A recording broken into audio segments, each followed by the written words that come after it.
Hi, everyone, and welcome to episode number 336 of the Freelancer Show. This week on our panel, we have Eric Dietrich. Hi, everybody. And I'm Reuven Lerner. And this week, we are going to be speaking about personal finance for freelancers. And I guess, I don't know, I feel the obligation to say we're just two guys who've been freelancing for a while. We are not accountants. We are not lawyers. We're not investment managers. But we'll at least try to tell you our experience, our stories, our thinking, our suggestions for you. So if you make money, you can thank us. And if you lose money, you can't sue us. That's the purpose of that disclaimer, of course. This episode is sponsored by Sentry.io. Recently, I came across a great tool for tracking and monitoring problems in my apps. Then I asked them if they wanted to sponsor the show and allow me to share my experience with you. Sentry provides a terrific interface for keeping track of what's going on with my app. It also tracks releases so I can tell if what I deployed makes things better or worse. They give full stack traces and as much information as possible about the situation when the error occurred to help you track down the errors. Plus, one thing I love, you can customize the context provided by Sentry. So, if you're looking for specific information about the request, you can provide it. It automatically scrubs passwords and secure information, and you can customize the scrubbing as well. Finally, it has a user feedback system built in that you can use to get information from your users. Oh, and I also love that they support open source to the point where they actually open source Sentry if you want to self-host it. Use the code devchat at Sentry.io to get 2 months free on Sentry's small plan. That's code devchat at Sentry.io. So, Eric, you want to kick off the discussion a bit? Sure. So this kind of arose from, I got a question through a Slack that I'm in that was asking us on the show to maybe discuss investing for freelancers. And I think both of us would agree that that particular topic is probably one best suited for a guest or an expert, because the last thing that I want to be doing is trying to give out like advice about which mutual funds you should invest in. I don't know. But, as we were discussing this before the show, we do have a sense of like what it's like to manage your personal finances as a freelancer, obviously. And I think maybe especially if you're working a salaried job and, contemplating going off on your own, the subject of personal finances is one that's kind of surrounded in mystery. And, so I think there's just a lot of general questions about like, well, if I go off on my own, what happens with this or that aspect of personal finances? So I was thinking, that we could just kind of talk through what that looks like and maybe what the differences are between the way it might be if you're an employee and if you're running your own show. So that sort of topically is where I figured we could go. So maybe like a good place to start would be what's different if you've been salaried or if you've been working for someone else. Adam, what do you think? Yeah. So, I mean, look, the story that I heard when I started freelancing was if you earn X as a salaried employee, then you will earn 2X as a consultant. What's not to like, right? You're doubling your income. What that description neglected to mention was you're also going to have a whole bunch of expenses that you didn't encounter before. So whether it's going to be taxes, and there are a variety of ways that can play this out. Maybe we'll go into more specifics in a little bit. So whether it's on the tax front, whether it's on getting an accountant, dealing with a lawyer, whether there are all these things that suddenly you discover you have to pay that you never paid before. And you're going to have to spend time running your business. And we're not going to talk about the time here so much, but that means basically you're not going to be working as many hours as you were before on what you do. So if you're a developer and you're working 40, 45 hours a week before as a developer, you're not going to be doing 40, 45 hours a week as a developer now as a consultant. Rather, you're probably going to be doing something like 30, and the rest of the time is, or at least should be, on your business. So you sort of have to make up for that difference. And there's also the risk. When you're an employee, you can't be fired as easily. There's more and so it's a steadier thing. And as a consultant, because they can get rid of you basically at the drop of a hat, so they're paying for that risk by paying you more.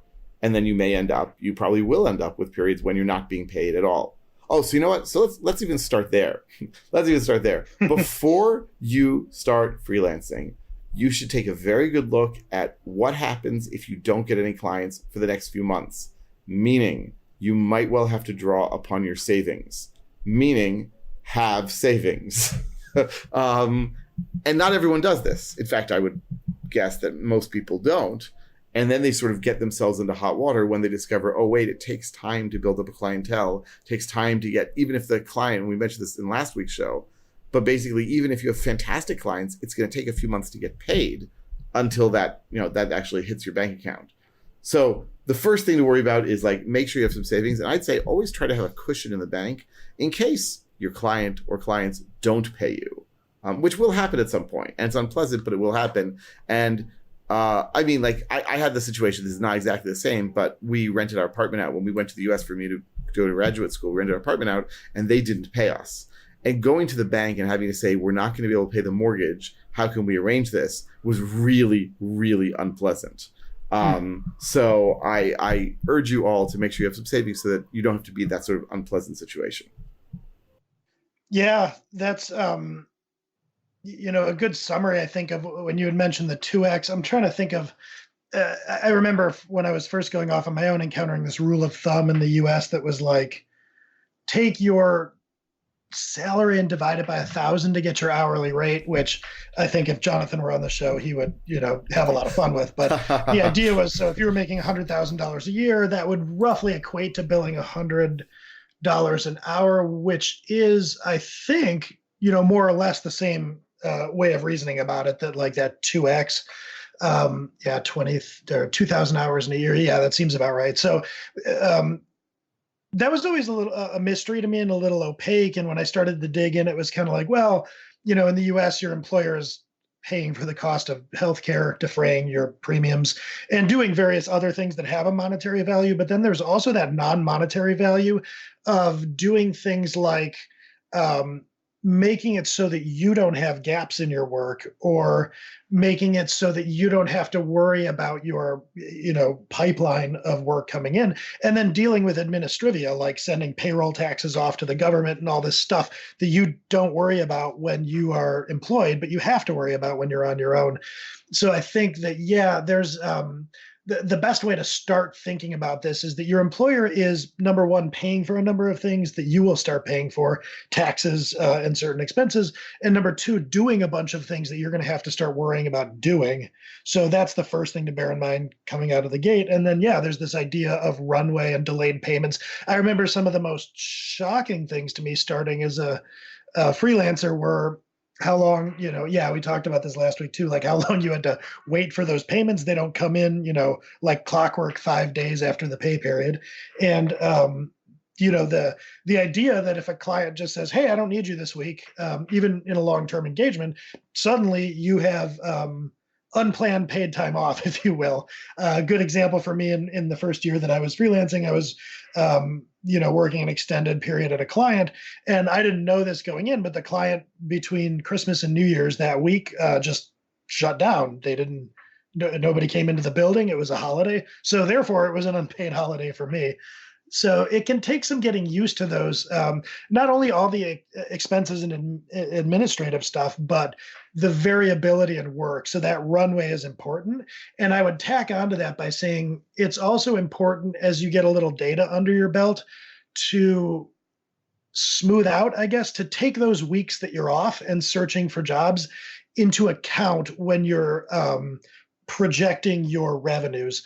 So if you're making $100 an hour and working 40 hours a week, that's $4K a week that you're making, but you're not actually making $4K a week, because if, the client tells you to go take a break every other month, you need to factor that in and, reduce your income accordingly, in terms of what you're projecting out. So I think the variability in pay and the variability in the regularity of your work are the two biggest things to get used to and to prepare for right out of the gate.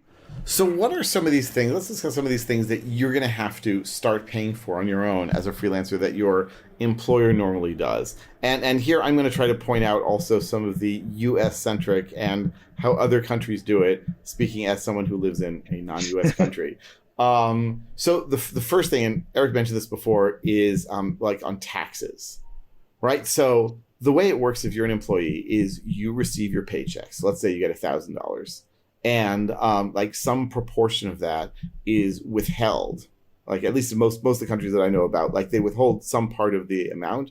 And then you're responsible for either filing or making up for, like it usually dovetails pretty closely with what you have to pay. In many, many countries, by the way, not the US, you don't even have to file anything. Like, all your taxes are taken care of. That's the end. But the US, obviously, like, you have to take care of it as well. So that's your income tax. But if your employer is also paying a tax, that's the payroll tax, right? That's what it's called. Yeah, in the U.S., the payroll tax is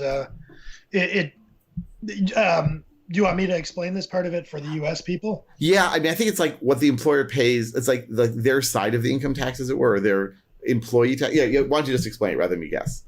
So this is the point of a lot of confusion for people in the U.S., and I've explained it a bunch, which is why I can sort of rattle this off. In the U.S., there is Social Security tax, and there's something called FICA, and then there's Medicare tax. And these are different than your federal and state income taxes. It all gets lumped together. If you're a salaried employee, you just see that, you got $1,000 paycheck, but you only get to keep, $650 or whatever it comes out to when it's all said and done. But there is this portion of those taxes that are these Social Security, FICA, and Medicare.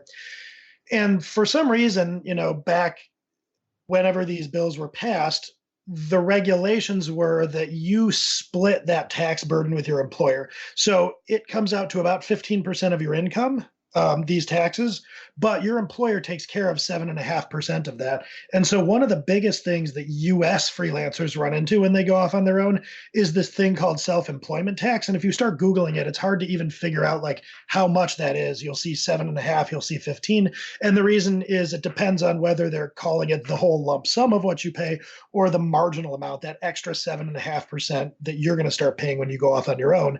And the reason you're having to do that is because the IRS in the US looks at you and says, hey, you're both an employer and an employee, so now you get to pay both sides of that. And that's a shock to a lot of people that go off on their own freelancing because you're paying an extra 7.5% of your earnings in a form of income tax. And that is kind of rough, especially if you don't figure out that until your first income tax returns. That can be a really nasty surprise. So you said a bunch of things here that are really useful. I just want to make sure I get it, and maybe our listeners get it too. So first of all, the self-employment tax, which I've definitely heard of. In fact, the reason why I incorporated in Israel and have a limited liability company, like an actual incorporation, rather than being a freelancer, is to avoid paying that. It's because otherwise, as a U.S. employee in Israel, as a U.S. citizen in Israel, Israel has a tax treaty with the U.S. but does not cover Social Security. And so I would be responsible for paying 7.5% or maybe even 14%, of my Israeli income to the U.S. if I were a freelancer here. So I just incorporated, which is what all U.S. citizens do here. So you're saying that so the self-employment tax and Social Security are basically the same as the payroll tax, or the payroll tax includes things above and beyond that? The payroll tax is like the colloquial name for those taxes. Oh, I thought it was something totally different. Wow. That's why there's so much confusion. It's also, if you go Google it, you'll see that sometimes some places say the self-employment tax is 7.5%. Others say it's 15%. They're both right, I guess, depending on whether if you're a freelancer, you're currently already paying 7.5% of that bucket of taxes, those payroll taxes. Like you're already paying half of the total burden. It's just that when you go on your own, the additional amount, that extra 7.5% is now going to fall to you. So that's why some people will say, well, the self-employment tax is 7.5% because that's the additional amount you see. Others will say, well, it's the whole 15%. But the idea is you're going to see a 7.5% tax increase. And that's if you don't, like the way you can get around that in Israel, there are ways to get around it in the United States. But it's kind of, you can file as an S corporation. And what that does is the income that you draw from an S corporation, if you're the owner operator, which is going to apply to a freelancer, you'll have to take part of your income out as salary. And then you are paying those payroll taxes, both as the individual collecting a salary from your business and as your business. But you can also take half of your income out in what's known as distributions, or I can't think of the term, like what you get with dividends. There you go. And that is not subject to those types of taxes at all. So if you earn dividends, you don't pay any Social Security, any FICA, any Medicare. So if you can basically reduce that extra tax amount by how you file. This is kind of advanced though. If you do this, there are other concerns, like you have to run payrolls, which isn't trivial to do. Like you have to figure that out. Probably you engage, like we use Gusto to do payrolls, and that's not free. And then it makes tax preparation more expensive. So there's trade-offs. I would say if you're collecting, probably six figures in revenue as a freelancer, I would argue that it's worth it to do the S corp election. But you've got to think about how much complexity you want in your life versus how much extra money. And so, okay, so we've got these taxes that you're now going to be paying as both the employer and the employee. I can tell you that in Israel we have, the income tax is all taken out at source. So like I give myself a paycheck every month, and I give my wife a paycheck every month, or I don't actually do it. My accountant takes care of it, and the bookkeeper there takes care of it, tells us how much to pay. And there is also a 5%, I guess, analogous. We pay a 5% tax, and that's for health insurance. And basically, then we're covered. Ha ha ha, Americans. Wow, that sounds nice. So basically, it's a little more complex than that, but basically, yeah, you pay, and the 5% is some combination of the equivalent of Social Security and health insurance. You can add to that if you want, and most of the people sort of, middle class, upper middle class, and so forth definitely do. And then that money goes to one of, I think it's 4 HMOs, and you can just choose whichever one you want. And each of them has, slight advantages, disadvantages, and so forth. So you have to pay, and there is an employer side to that as well. So you are personally paying 5%. I think the employer side is also like another 2 to 3%. It's sort of sad and shocking that I don't know this, but I don't. And so basically, yeah, like you're always going to have to worry about sort of the employer side and the employee side. And if you have a good accountant or bookkeeper, they'll be able to explain this to you. And it doesn't mean you have to hire one to be with you every month, but it means you should probably get someone to sort of explain it to you and go over these things. And if you're like me, your eyes will sort of glaze over the first few times until you slowly but surely understand what they're talking about. And I mean, really slowly. Yeah. It's a whole profession. So you've got those things. What else? Well, let's talk a little bit of health insurance. Now that I've made fun of a few 100 million people in the U.S. and their health insurance situation. So basically, you have to get. Eric, you have to buy your own health insurance. Am I right? Correct. And so in the U.S., this is borderline nightmarish the way. So one of the things that I've heard keeps a lot of people from going off on their own is simply the specter of paying out of pocket for health insurance. In the U.S., most likely if you're employed, you have seen your premiums just skyrocketing over the last bunch of years. And when you complain about it, your HR administrator probably says something like, you should have seen how much they were going to go up before I negotiated with the insurance company. So you're used to these things going up. And people think that it will break the bank if you're on your own. And it's sort of mixed. It gets a lot more expensive if your employer isn't defraying that cost for you at all. But the amount, the rule of thumb amount that you're going to bill or whatever should cover it. Just to throw some terms out there, I think the most recent or the last job I had, we were paying something like $300 a month for my wife and I together. And now, being on our own, we're paying something like $1,000 a month for a retail health insurance plan. That's kind of a relatively minimal, high deductible plan. So that's a lot. But like $700, that incremental $700 a month, I wouldn't let it stop you from going off on your own. It's an unpleasant expense, but so I guess I'm splitting the difference here. It will shock you. There will be some sticker shock there, but it's not as if it's going to bankrupt you. Like if you really want to be on your own, it's doable. But yeah, that's the U.S. It's not a great situation. No, I would argue that like part of, for me, one of the nice things about working in the U.S. is people pay these very high rates. And part of the reason they pay these high rates is because they know that people have to cover these sorts of crazy expenses in terms of health insurance, among other things. Yep. By the way, like, so when we were in the U.S., when I was in graduate school, we did have a whole nightmarish situation with health insurance. I mean, the story is I got to start my PhD. I called up Northwestern University's, like the graduate school, I guess it was the health office. I said, hi, I'm going to be a new graduate student. I'm married, I have 2 children, and I'd like to sign up for health insurance for my family. And they said, okay, that'll be $4,000 a year for each of them. And I said, wait, that's $12,000 a year for my wife and kids. And they said, right. I said, my stipend is $15,000 a year. and they said, okay. And like to them, this was like not interesting at all. And I had a whole argument, I remember, with the dean of students, dean of the graduate school, where he explicitly said to me that if this was an important thing, I probably should have gone to graduate school elsewhere. That was a pleasant conversation, I can assure you. Yes. So, I mean, in the end, we ended up, because also, like, while I'm a U.S. citizen, I hadn't lived in the U.S. for a while. And so we ended up, I tried to apply for health insurance, and they all said, no, you haven't been in the country for long enough. So we got this, like, insurance for Israelis traveling abroad. And it turned out to be excellent insurance. And we needed it. We had some, like, health issues in the family. But it was expensive. We were paying, I think, in the end, about $1,500 a month. No, notice that's like not exactly my stipend. So that's when I was freelancing on the side. Don't tell my advisor. Well, it's too late.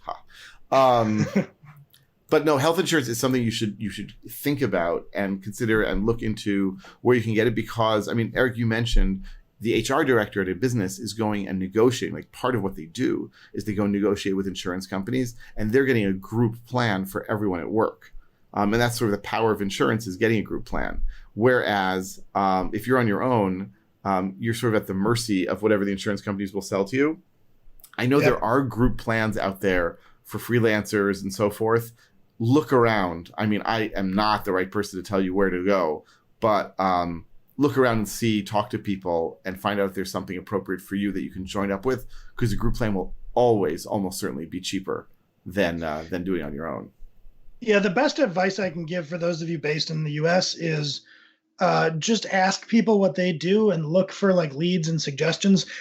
There is the Affordable Care Act exchanges, so-called Obamacare. I think anybody listening to this that's in like a knowledge workspace freelancing, probably you're going to be making too much money to benefit from that, but maybe not. So I would, word of mouth, there, for something that's this horrific an expense for so much of the population, people have like hacks and workarounds. If you hear of any, let me know, because my wife and I just pay the full retail amount out of pocket. Wow. So I would be interested in any advice on that front myself. One thing that we did look into, and this should speak to the state of this in the US versus the rest of the world, is that if my wife and I, who are digital nomads, if we can get out of the country for 6 months or more, we qualify for something called global health insurance. So it's a US plan for expats that are abroad, and that costs something like $250 or $300 a month. No deductible, no catches, medical, dental, vision, like it's all covered. So your entire health is covered for like $250, $300 a month. So I've said before that if you have like chronic health problems and expensive health insurance and you're mobile, you should probably leave the US. Like, that's something you should be considering, because you could save an awful lot of money. Yeah, just as an example, a number of years ago, my son is now 13, but he was probably like 3 or 4 at the time, and he was in the hospital like for 2 nights or something. We had some, like, it turned out to be not a big deal. So I remember sort of showing off to my American friends and family that we did, in the end, for his 2-3 day stay in the hospital, and including doctors and medicines and so forth, we did end up having to pay about $150, and that was for the hotel room we got on the premises of the hospital, so that my wife and I could sleep there. But like the actual hospital stay and the medicines and all that other stuff was completely free and covered by insurance. So yeah, like there are countries where they figure this out. Let's just put it that way. But you as a freelancer will have to think about this and worry about this. And I'll tell you also, like, from our family's experience, going for a high deductible plan, everyone, I wish everyone best of health, but realize that at some point you may end up with something and it'll cost you a lot. And I'm not saying get all the insurance you can, but you got to balance, sort of reality with your finances against reality of people get sick even when they're young, even if it's rare. Yeah, we have a high deductible plan. It's not cripplingly high, like we could pay for it, but knock on wood, we've both been pretty healthy. And what this has amounted to is the last 3 years, we might as well not have insurance except for like regular checkups, which are covered. Anything goes wrong, I'm paying for it out of pocket. So I almost look at the world as if I don't have health insurance, which is weird in the US because nobody knows how much anything costs. Like I went to a doctor that wasn't in network, but I was traveling and I didn't have a lot of time. And he said, oh, it turns out we don't take your insurance. And I said, well, okay, whatever. I'm not going to reschedule this. Like, what does this cost? And the woman in reception looked at me like I was nuts. She was like, well, what do you mean? I don't know. I was like, can you give me a ballpark? It is a strange situation. So it's I guess personal finance wise, it's definitely one of the bigger, weightier factors. But it's doable. If you really want to be on your own, I wouldn't let it stop you. And it's also significantly mitigated if you have a spouse that is employed and you can just go to that spouse's insurance. Oh, right. I know a lot of people do that. I'd forgotten about that. It's true. Okay. So let's see, what else? Well, there is, of course, retirement stuff. So if you're working in an employer, they're probably putting money away into some sort of pension. And I know that there's something called an IRA. I know that there's so can you make sense of this for me as well in US terms? Sure. Typically the way it works in the US, the pension is a dwindling factor.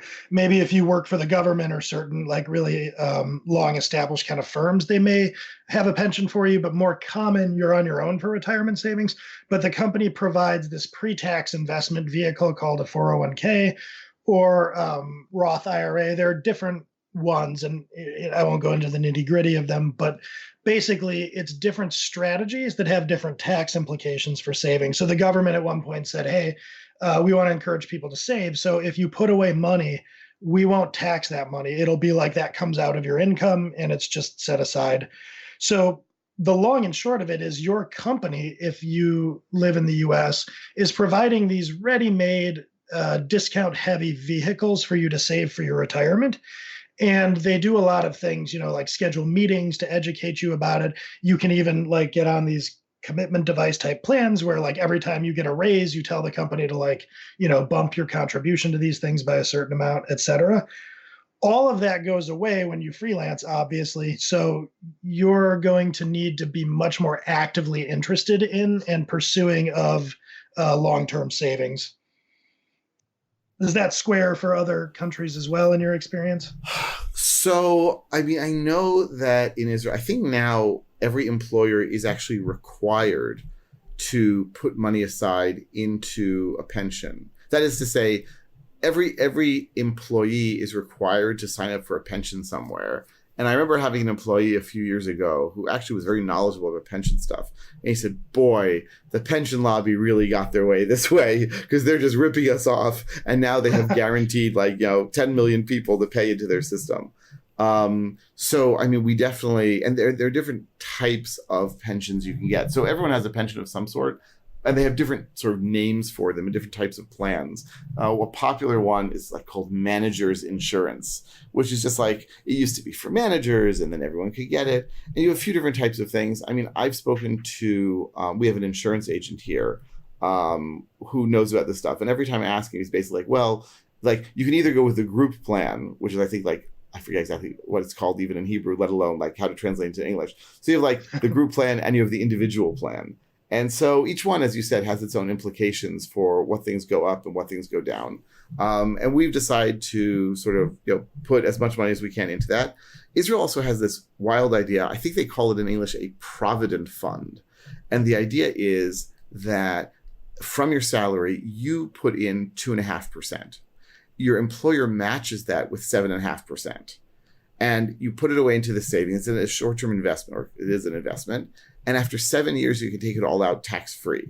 It used to be known colloquially as a Subaru fund because every 7 years you would take it out and buy a Subaru. I haven't heard people use that term recently at all. Maybe it's because other cars are now more popular as well. And the idea is then it's all tax-free. And so you get this extra sort of bonus salary that your employer is doing. There is a cap on that. But basically, we're doing that for me. We're doing that for my wife because it's sort of why not? It's tax-free savings, sort of what you were describing. But I would say, look, I'm now 48 and we were late to the whole paying into the pension game. Like, we only started seriously about a year ago, and we started like not seriously maybe about 5 years ago. And granted, we've had pensions, like, I should say there's pension and there's retirement savings. These are separate things. So this Provident Fund we've been paying into for years, and we just keep rolling it over every 7 years. The pension we've been paying into in various ways over the years, although not as much as we could have, but fine. And then we finally decided, okay, we also need to do retirement savings. And so we've been taking money each month and just putting it into savings, putting into basically, mutual funds that do, index funds, on the assumption that 20 years from now, it'll do well. I don't mind mentioning them. Like, I've been using Betterment, which is this online, basically index fund investment arm or investment site. And you transfer your money to them, and they say, oh, we think if you're planning to retire in 20 years and you're this old and, what's your risk?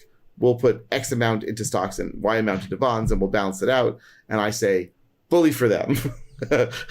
Yeah. And so this combination of things hopefully will be good. But I can't stress enough, save for retirement and save early. I know if you're like in your mid-20s listening to this and you're like, oh, but I'm freelancing and I don't have that much money. You might not have that much. Put it away, because whatever you put away now really and truly will be worth a lot more later on. And now my wife and I are sort of playing catch up on that, and I think we'll be fine. But it's definitely a little nerve-wracking. This episode is sponsored by Paymo.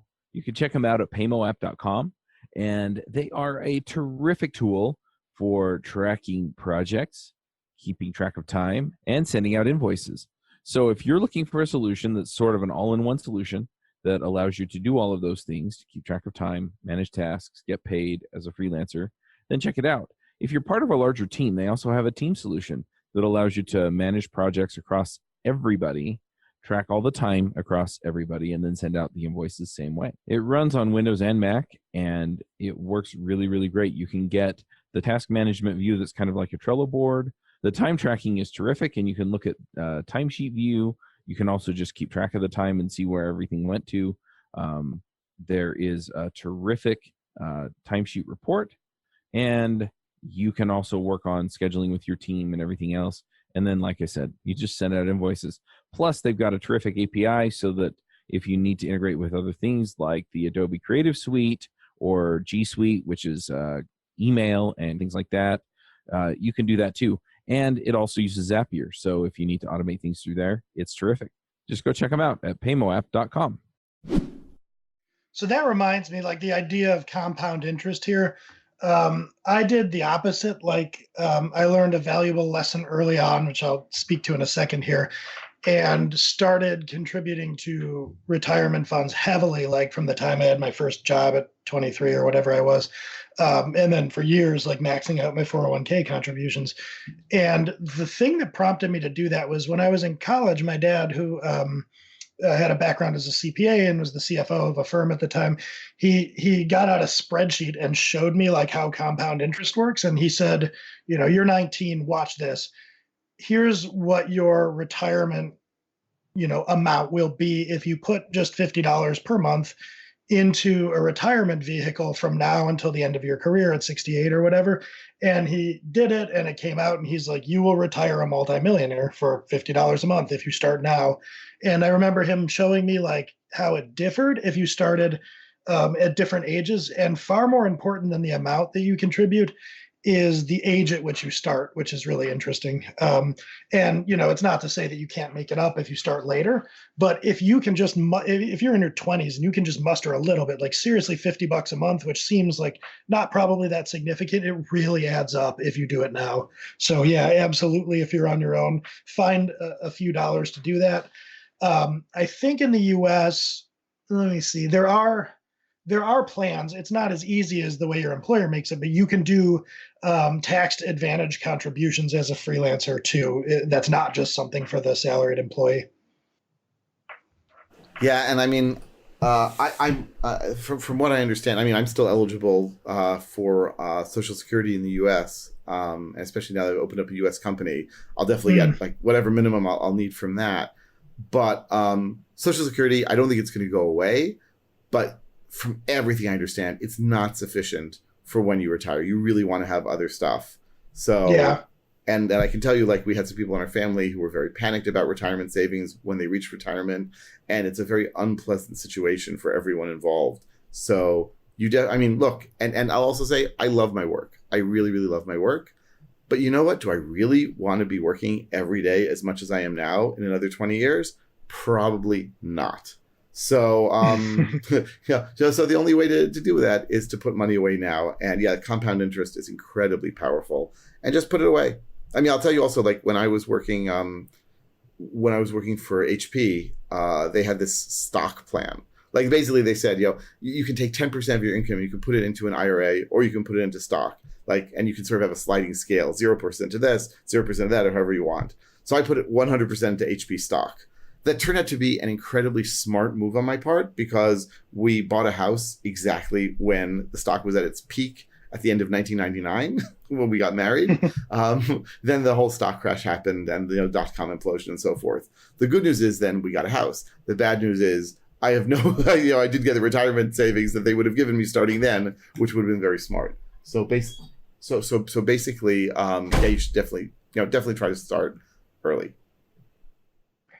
Yeah, and that can be a tricky one. I just think probably like even I was a dyed-in-the-wool retirement saver, and going off on my own, there were some bumpy times in terms of continuing to do that, just not so much because of the money, but because it's sort of hard to figure out the right vehicle. So that's another one, maybe if we can find a good guest to come on and talk about that, that would be a great topic. But like, listen to advice, ask people who that are freelancing for advice, ask them what they do, because it isn't quite as obvious as it is for people in the salaried world, and there is valuable information out there. Like, for instance, I've also had occasion to use Betterment, and they do have some cool stuff there to like reduce the barriers to entry, so you don't need to like be some kind of mutual fund investment guru to know how to like set yourself up with a good portfolio mix.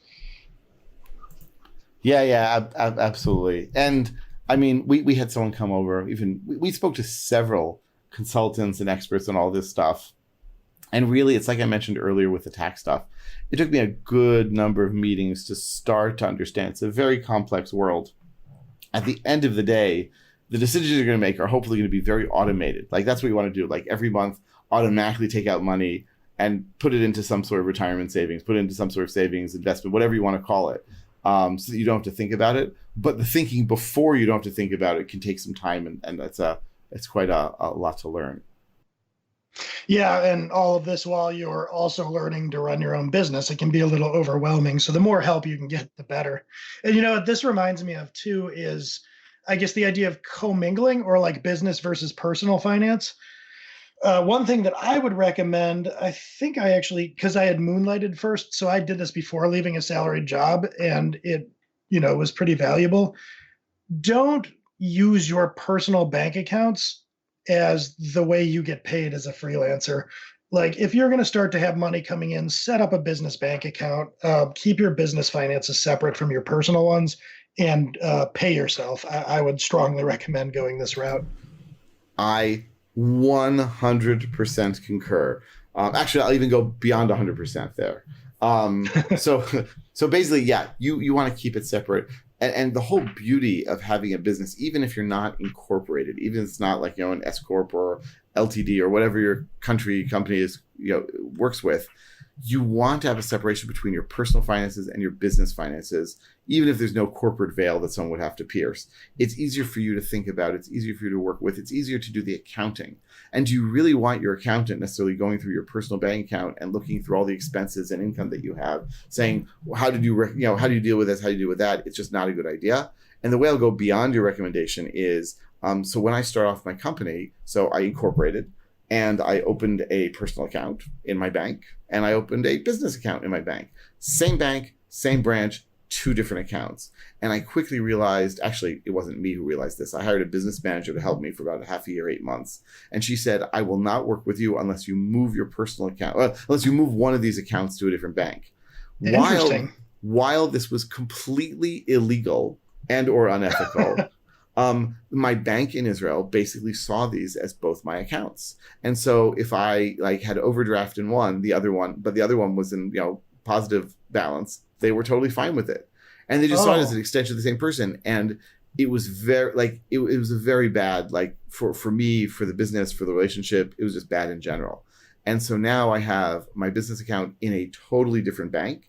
I have my personal account in a totally different bank. And by the way, this also allows me sometimes, I haven't had to do this in a while, but sometimes sort of play games where I sort of, because I'm writing myself a check, I guess I do a bank transfer from my company bank to me to pay my salary. And neither bank knows how the other is doing, right? So my personal bank doesn't need to know how my company is doing, how much I'm making. And my company bank doesn't need to know what's in my personal stuff. And I am so happy to have done this. It is the best. It's a little bit of overhead to keep track of, but it works very, very well and allows me to really keep a firm separation of things. I'll even go further than that. I have a personal credit card and a company credit card. And I use the company credit card to pay for business related things. And I show that credit card, those receipts and everything to my bookkeeper and accountant, and they go through that. And my personal stuff is personal. And it allows me to say, yeah, these things that I'm buying, these are definitely for the business, and to keep that separation going. Yeah, in the U.S., what you're mentioning, I have ownership stake in 3 businesses, so they all have their own separate stuff, which gets a little interesting at times just in terms of all the credit cards in my drawer. But for U.S., tax deductions, business expenses, that type of thing, don't quote me on this 100%, but more or less anything that you buy with your business credit card is like an ipso facto business expense. It may be a stupid one, but it's a business expense, versus if you're doing it all on the same credit card with the same bank accounts, you're a lot more likely to be audited in certain ways by the IRS. Is this one really business or is it personal? So it helps with the bookkeeping, the separations and taxes. And then it also helps you do something which is a little bit more intermediate from the perspective of reasoning about your books. But one of the early mistakes I made and have since corrected is don't think about your business's finances as kind of a slush fund where you draw all the money out of it that you can that's available while the business can still pay its bills. So early on, I did that. It was just a different bank account. And, if I had $10,000 in revenue for the business one month and I had spent $1,000, I'd just pull $9,000 out. I wasn't thinking. So if the next month I needed more in there, I would, draw less money out, or maybe I'd even have to float some money back from the personal to cover the expenses. What I would encourage you to do is try as soon as possible to get yourself to where you're paying a stable salary to yourself and letting any surpluses kind of pool in the business for a while, and maybe paying yourself a bonus dividend later or something.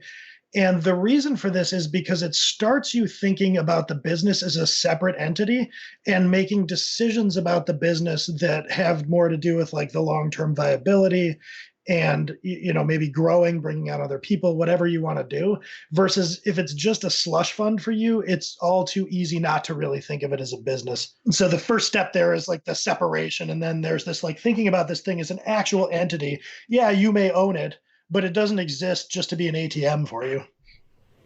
I thoroughly agree. Look, I got into trouble sort of twice in the last few years in doing that. So the first time was basically I was like, well, there's extra money in the business. I'll just give it to myself and we'll work it out somehow at the end of the year. And my accountant made it clear to me doing this, so at least under Israeli law, is considered to be the company giving the owner a loan. And that loan needs to be paid back with interest to the company. And if that doesn't happen, then you have to pay all sorts of penalties and or taxes and so forth. And so we basically made a declaration to the tax authority saying, yeah, I know I took this loan and I'm going to pay it all back now. Voomp. And it was a huge amount to pay off. And in fact, you know what? I think I had to get a loan from the bank, and the bank knew that the government was cracking down these things and gave these very, very low interest loans to do that. So that actually worked out very well. But and then my accountant basically said, never, ever do this again. And I was like, okay, I'm going to be a good boy. I won't.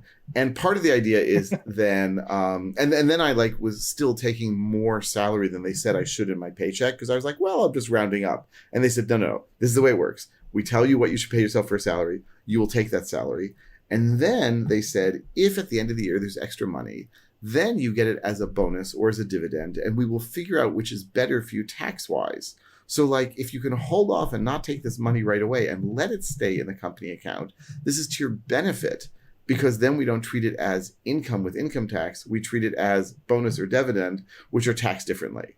And so like I'm trying to be a good boy. I'm trying to do what my accountant says, and hopefully by the end of the year we'll have a fair amount in there that we can just sort of get as a nice present at the end of the year for the business doing well. That's really interesting to me, because like there are a lot of subtle differences between what you just described and how the US works. Like for instance, if you listener go off on your own and you form an LLC or something, this is what's known as a pass-through entity. So an LLC is a legal entity, but as far as taxes are concerned, the IRS doesn't care whether the check is made out to the LLC or you directly. They still regard that as basically self-employment style income. If you start filing as a corporation, which is what my businesses do, then you have this mix of paying yourself salary and distributions, neither one of which is like pass-through income. And if you take a bunch of money out of one of those businesses, it's not a loan or anything like that. The government regards that as a distribution, which is perfectly legal. But where you run into trouble is the IRS requires you, if you're filing through an S corp, to take quote reasonable salary, meaning they're onto the idea that you might start an S corp and pay yourself peanuts as a salary in order to have a whole bunch of income not subject to like Social Security tax. So they kind of reserve the right, without giving you formal guidance, to come after you and audit you for not paying yourself enough salary.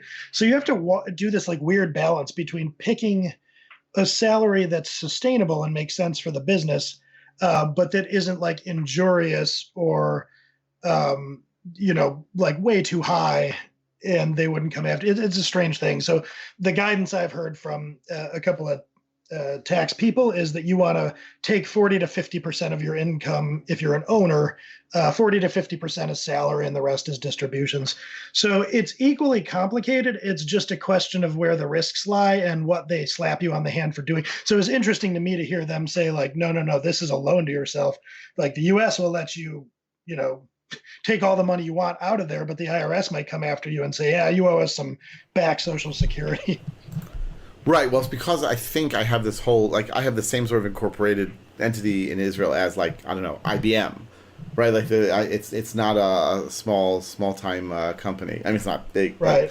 So, yeah. Now, by the way, at the same time, my accountant told me that when I set up this U.S. company, so now I'm sort of learning or relearning all these things that you were mentioning. And he said, among other things, I must take a salary. He said, it can't be that there's a corporation where there is no salary, like there's no one working there and there's no salary. You got to pay something out. And he said, we will look at the numbers and we'll look at the taxes and we'll figure out sort of what can we expense and what can we not expense and what would be a salary and sort of do that accordingly. By the way, I'll add that is like a whole other kettle of fish and like issue of what can you expense. So like, we found all sorts of things, all the things we can expense. So like, the newspaper and some other things that I, so I get, The Economist, I get The New Yorker, internet, cell phones. But wait a second, like, where's the boundary between what you can write off personally and what you can write off professionally? Every country, I'm going to guess in the U.S., every state has its own rules, and the IRS has all sorts of crazy rules. You should find out what you can expense and by how much. But the more you can, the better, obviously. So, for example, our car is owned by the business. And so when we get gas for the car, the business pays for it. When we get service on the car, business pays for it. However, I think the first, I want to guess 11,000 or to 20,000 kilometers per year are, because it's our car, we have to deal with. Again, my accountant takes care of all this and figures this all out and tells us what we owe. And we just nod our heads and say, okay, that's fine. But this is a very... Oh, I know. You know what else? Meals and food. Apparently, like in the U.S., if you go take a client out, it's expensible. Not in Israel, unless they're from abroad. And if they're from abroad, then it's okay. So anyone from the show who wants to come visit me, I'm happy to take you out. In the U.S., they've recently reduced that to you get like a 50% tax deduction for meals. But it's worth mentioning, I think, on that subject, you know, we've talked a lot about like, here are these things that are complex that you're going to have to worry about. The tax advantages are kind of the flip side. Like, while it's still complex, this is a definite advantage to having your own business and going freelance. You can write off a whole lot more things on your taxes than you ever could before. So there are undeniably tax advantages to being a small business owner, which is what you will become as a freelancer. So, you know, with Reuven talking about, say the car, like there are things, you know, if you have your own freelancing practice and that's what you do for a living in the US, buy a new computer, you know, that's deducted from your income. You can deduct all sorts of office supplies, all sorts of things that you buy, as long as you're predominantly using them for work, and they drive your business. And you can even in the US deduct room in your house. You say, this is my home office, I use it primarily for business, and so you can deduct any mortgage or rent expenses from your income taxes. So you get a lot of tax breaks to sort of offset some of these additional costs and whatnot. Yeah, we do that too in Israel. I remember doing it in the US as well. Like, and so part of our, like, so we've said what proportion of our house is used for work. And but my wife and I work at home, so like that's a fairly big proportion. And then part of our water bill, gas bill, electric bill, and even like property tax, all that is expensible. And so you're going to be collecting lots and lots and lots of receipts. Like, I remember growing up, my parents would sometimes ask for receipts when they would buy things, because like my dad was a rabbi and we lived in like the rabbi's house belonging to the synagogue, and so some of those things were expenses, and he always was turning in receipts. I was like, what are these receipts? Like, what are these things he's always asking for? And boy, oh boy, do my kids know, always get a receipt. Like my 16-year-old had to go get like a power pack battery for a cell phone. And I said, don't forget your receipt. She was like, I know, always get receipts. Fine. but it becomes just second nature because so many of those things are business expenses. And it does, as Eric said, like that's the advantage. You can then, any money you're using to advance your business, just about, assuming it's like okay by law, is something that you can and should take care of. Anything else? Boy, we've gone through a lot. Any other thoughts? I can't think of anything offhand. I feel like that's covered it pretty well, like the different concerns around personal and business finances, like how it impacts you personally. Yeah, I don't have any other thoughts off the top. All right. Well, maybe we'll go into, well, let me say first, like I always say at the end of the show, like if you have suggestions, let us know, and I will still say that at the end of the show. But if there are questions we did not answer about this, or if you have tips, please be in touch with us. We would love to hear from listeners what you folks are thinking, what you're worried about, and what you're not worried about on finances, and of course, everything else. All right. With that out of the way, Eric, what you got in terms of picks? Well, I think for one, I'm going to throw something out there that relates to what you were just talking about, like the collection of receipts. If you go off on your own and you find yourself doing it, it's pretty inexpensive and or free. And there is this service out there called Expensify, where instead of keeping a big folder full of receipts, when you get the receipt, you can just take a picture, and the app has like a mechanical Turk type of thing that will go and figure out who the vendor is, what kind of vendor it is, what the receipt amount was, and store it all for you. I've used that for years, usually for business travel in various capacities, and it is a pretty handy app. So that's Expensify. And then the other thing I'll throw out there is I've been recording some YouTube videos of late, and one of the things that's been fun is to put like little tiny movie clips in there under like the Fair Use Act.